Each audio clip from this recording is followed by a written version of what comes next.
Hello बच्चों, नमस्कार। स्वागत है आपका आपके अपनी channel maths plus by Lakhan Gupta में। बच्चों, आज मैं आपसे 11th-12th में पढ़ाए जाने वाला एक महत्वपूर्ण पार्ट है मैथ का, वो है कैलकुलस। उस कैलकुलस के दो पार्ट होते हैं, एक आपका डिफरेंशिएशन है और एक इंटीग्रेशन। तो ये कैलकुलस के मेन पिलर हैं। उसमें मैं आज इंटीग्रेशन पर डिस्कस करूँगा और आज मैं आपसे ये नहीं बताऊंगा कि इंटीग्रेशन हम लोग कैसे करते हैं और इंटीग्रेशन के बेसिक्स क्या हैं। तो सबसे पहले हम लोग ये समझते हैं कि इंटीग्रेशन क्या है और इसकी क्या ज़रूरत है और हमारा इसका यूज़ क्या है। देखिए, बात उस समय की है जब ये मैथमेटिक्स प्रारंभिक लेवल पे था। तो उस समय हमको जो ज्योमेट्रिकल फिगर थे, जैसे कि रेक्टेंगल हुआ, स्क्वायर हुआ, सर्किल हुआ, ट्रेपेजियम हुआ, पैरेललोग्राम हुआ, रोम्बस हुआ, इन सब के एरिया निकालने के लिए हमारे पास फॉर्मूले थे और उन फॉर्मूलों के आधार पर हम उनका एरिया निकाल लेते थे। लेकिन हमको समस्या क्या आई कि जब हमको इस तरह के पोर्शन का एरिया निकालना हो, जब एरिया अंडर कर्व निकालने की ज़रूरत पड़ी, तो हमारे पास ना ही कोई फॉर्मूला था, ना ही कोई ऐसा प्रोसेस था। मैथमेटिशियन इस पर विचार करते रहे, इसका सॉल्यूशन आया। इसका सॉल्यूशन तो 11th सेंचुरी में भी आ गया था, जो भास्कर द्वितीय ने अपनी पुस्तक में दिया, लेकिन उनको इसका क्रेडिट नहीं मिला क्योंकि उनका रिकॉर्ड कोई ऑथेंटिक नहीं था और उसमें तो जो भी कारण रहा हो, लेकिन इसका श्रेय मेनली जाता है आपके 17th सेंचुरीज़ के मैथमेटिशियन न्यूटन और लेबनीज़ को मिलता है। उन्होंने इसके बताया, उन्होंने कोई एक फिक्स फार्मूला तो नहीं दिया, तो उन्होंने एक प्रोसेस बताया कि इसको छोटे छोटे स्मॉल रेक्टेंगल्स में ब्रेक किया जाए। स्मॉल रेक्टेंगल में ब्रेक करने पर देखिए क्या प्रॉब्लम हुआ कि ये जो पोर्शन है, आप देख रहे हैं कि ये पोर्शन आपका रेक्टेंगल में कवर नहीं हो पा रहा, तो इस पोर्शन का एरिया तो नहीं निकल पाएगा। अगर हम इस तरह से ये रेक्टेंगल्स के एरिया निकालें, तो इसका और सॉल्यूशन क्या सोचा गया कि ये रेक्टेंगल्स की संख्या और बढ़ाई जाए। रेक्टेंगल्स की संख्या बढ़ाई गई, 500, 1000, 2000 कर दी गई। तो ये जो पोर्शन था, संख्या जब बढ़ जाएगी तो आपका ये जो पार्ट है वो थोड़ा सा रिड्यूस हो जाएगा। तो इस तरह से एरिया इसके एग्जैक्ट एरिया नहीं आ पाया, लेकिन उसके क्लोज हो गया। इसका फिर सॉल्यूशन दिया कि यदि इसकी लिमिट को हम इनफाइनाइट रख दें, क्या कर दें, इनफाइनाइट लिमिट ले लें, तो इसका एरिया निकल सकता है।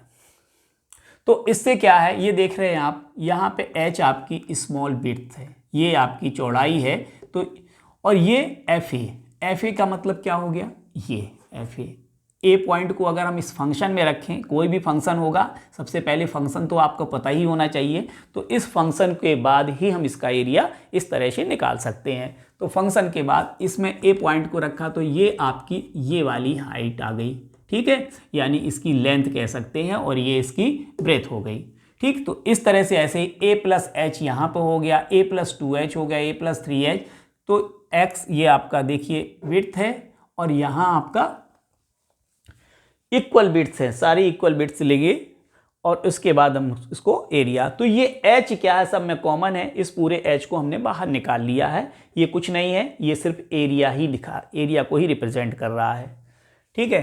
तो यहाँ पर जो h की जो वैल्यू होगी वो आपकी b equal to a plus n h होगी। ये b जो होगी a प्लस एन एच हो जाएगी, इससे h क्या होगा, b माइनस ए अपॉन एच। ये आपका लिमिट एच सम के रूप में आप लोग पढ़ते हैं, क्लास 12th में आपके उसमें है। फिलहाल ये अब बोर्ड में नहीं आ रहा है, इससे पहले आता था, तो ये हटा दिया गया है। तो स्टार्टिंग में एरिया निकालने के लिए यही प्रोसेस था। ये एक तरह से हम फर्स्ट प्रिंसिपल ऑफ इंटीग्रेशन कह सकते हैं। इसके बाद एक मैथमेटिशियन आए, वो है, उनका नाम है राइमन। उन राइमन साहब ने क्या किया इसको और सिंप्लीफाई किया, उन्होंने इसको इस सब झंझट से बचाया और उस एक सिंबल दिया, वो आपका सिंबल है, आपका सम होता है, सम। ये सम का जो एस होता है, ये यहीं से इसका साइन आ गया। इस सम के साइन को, एस को हम थोड़ा सा और स्ट्रेच कर दें तो आपका ये सिंबल आ जाएगा। तो ये भी आपका एरिया निकालता है। तो ये अगर आपको फंक्शन पता है, यहाँ पे उन्होंने ये पूरा सीधा dx लिया, यानी एक स्ट्रिप हो गई, आपकी पट्टी हो गई, इसको लिया और ये फंक्शन, तो इतने पोर्शन का एरिया लिया और इस पर लिमिट लगा दी गई a to b, यानी कि यहाँ से यहाँ तक के पोर्शन के एरिया को इस तरह से निकाला गया। तो प्रारंभिक में इस हमको ये इस तरह से, इसे हम डेफिनेट इंटीग्रल के नाम से अब पढ़ते हैं। यही आपका, तो इंटीग्रल के हमारे दो पार्ट हैं, एक इनडेफिनिट इंटीग्रल है और डेफिनिट। इसके बारे में हम डिटेल से इसके बाद की वीडियो में चर्चा करेंगे।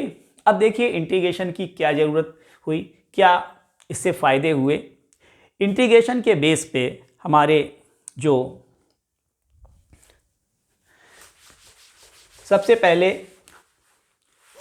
आर्किटेक्ट जो होते हैं, उनको किसी मटेरियल को लगाना है, किसी बिल्डिंग में लगाना है, बड़ी बड़ी बिल्डिंग्स हैं, ब्रिजेस बनते हैं, तो उसमें उसको उसके मटेरियल का अनुमान लगाने के लिए उस एरिया को, एरिया भी निकाल सकते हैं और वॉल्यूम भी निकाल सकते हैं। उसका फंक्शन है, अगर आपको पता हो तो उससे हम एरिया निकाल के उसकी अप्रॉक्सीमेट मटेरियल निकाल लेते हैं कि इसमें कितना मटेरियल लगेगा। इसी तरह से जैसे जो रोड्स बनते हैं, तिरछे मिर्चे रोड बने आपके किसी भी तरह के, इस तरह से आपका रोड बन रहे हैं, तो उसमें ये बताना कि यहाँ पे कितना मटेरियल लगेगा, तो इसके मटेरियल यानी इसका वॉल्यूम निकाल सकते हैं हम एरिया से। एरिया के अलावा, इंटीग्रेशन के अलावा हम लोग वॉल्यूम भी इंटीग्रेशन से निकालते हैं।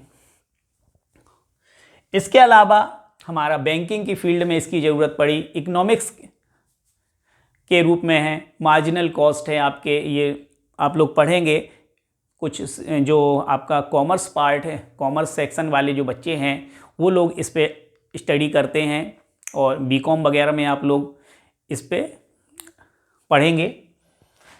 तो बहुत सी फील्ड हैं आपकी इंटीग्रेशन की जिसमें ज़रूरत है। आर्किटेक्ट को के अलावा इलेक्ट्रिकल इंजीनियरिंग में है, जैसे आपको एक जगह से दूसरी तरफ के वायर लगाना है, अंडरग्राउंड वाटर हो या आपका ऊपर आपका वायर लगाना है, तो कितना वायर लगेगा, तो उसके लिए इंटीग्रेशन हेल्प करता है।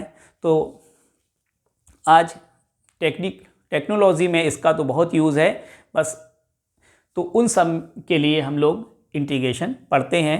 तो हम लोग अब मिलते हैं नेक्स्ट वीडियो में और उसमें मैं आपको बताऊंगा कि इंटीग्रेशन कैसे करते हैं और उनके बेसिक्स और फॉर्मूले वगैरह पे डिस्कस करूंगा। तो आप लोग कमेंट में बताइएगा ये वीडियो कैसा लगा और सजेशन अपने दीजिएगा। वीडियो देखने के लिए बहुत बहुत धन्यवाद।